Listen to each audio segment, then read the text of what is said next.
अस्सलाम वालेकुम। ये नरेशन आज मैं डायरेक्ट इनडायरेक्ट यानी नरेशन डायरेक्ट इनडायरेक्ट एक ही बात है। ये जो पीछे पेपर हुए हैं 21 को पेपर हुआ है हमारे इंग्लिश का 10th क्लास का, वो मैं भेज रहा हूँ। तो सबसे पहला है ये, इन सब में सेड है, पास्ट इंडेफिनिट टेंस है। तो पहले में है कि he said comma inverted comma begin may God bless you, may God bless you. तो अब ये दुआ है, तो इसमें करना है ही प्रेड दैट, क्योंकि यहाँ सेड है, ये प्रेड है, सेड है, यहाँ मे लगाया उन्होंने, तो दैट गॉड माइट ब्लेस हर। हर लिखो, मी लिखो, कुछ भी लिख सकते हो, क्योंकि यू के लिए यहाँ ऑब्जेक्ट होता है, क्योंकि सेकंड पर्सन जो है वो ऑब्जेक्ट के तहत चेंज होता है, याद रखो। तो बहुत सारों ने लिखा है कि ही सेड या he prayed that may God bless, that is wrong. He prayed that God might bless her. तो ये बहुत ही ज़रूरी है। Number 2, the robber said to the villagers you have to give as much as I need. The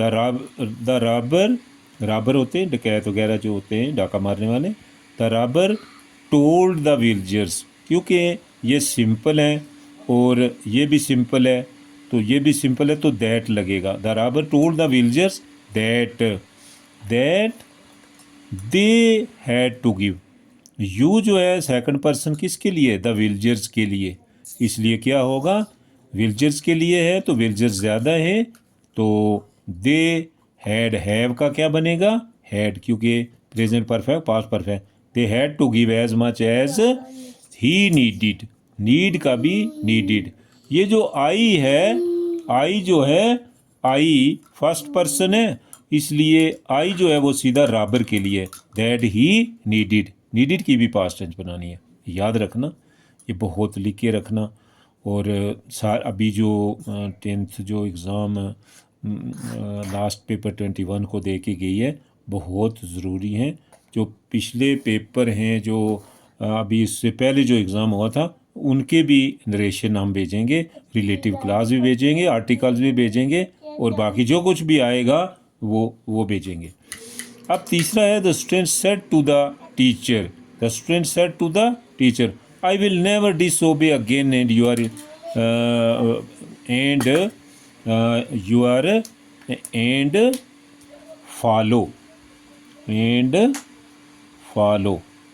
FOLLOW, follow your instructions properly. तो जब ये simple है, the student told the teacher, तो दैट लगेगा, क्योंकि आई विल ये simple sentence है, assertive है। दैट तो आई किसके लिए? स्टूडेंट के लिए, एक स्टूडेंट। दैट ही विल का क्या बन जाएगा? Would never disobey again and follow his instruction, his, क्योंकि यू आर है, तो यू आर किसके लिए है? वो टीचर के लिए है, तो टीचर एक ही है, हीज या हर कुछ भी है, क्योंकि मैम भी हो सकती है और टीचर जो है वो हर भी, हीज लिखो हर लिखो, both are correct. His instructions properly, ये हो गए 3। अभी उसके बाद यानी कि ऊपर से मैंने जो बताए हैं, he said, may God bless you, या आगे जो भी है, ये आपका काम है उनको देखना और फिर उनको लिखना भी। He said my brother is reading a book, तो ही सेड का सेड ही रहेगा, क्योंकि इसमें ऑब्जेक्ट नहीं, ऑब्जेक्ट अपनी तरफ से लगा सकते हैं। ही सेड टू मी या कुछ है, ही टोल्ड, तो ही सेड है तो ऑब्जेक्ट ना हो तो वही रखो। He said that my brother का मतलब है इसका भाई, हिज ब्रदर इज क्या हो जाएगा? Was reading a book, was reading a book. Mother said to her son why did you not solve all the sums. Mother asked her son why he had not solved. Had के बाद verb की, had के बाद verb की third form लगती है, had के बाद वर्ब की थर्ड फॉर्म लगती है। तो अब वाई डिडेंट या हैड नॉट वो नहीं करना। Mother asked her son why he had not solved, क्योंकि डिड के बाद वर्ब की फर्स्ट फॉर्म लगती है और हैड के बाद वर्ब की थर्ड है, ऑल द सम्स।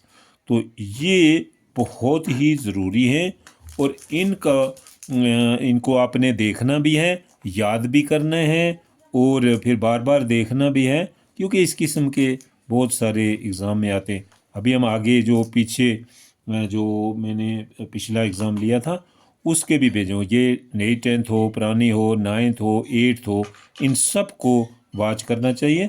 और आप शेयर भी करें, कमेंट भी करें और सब्सक्राइब भी करें। Thank you very much.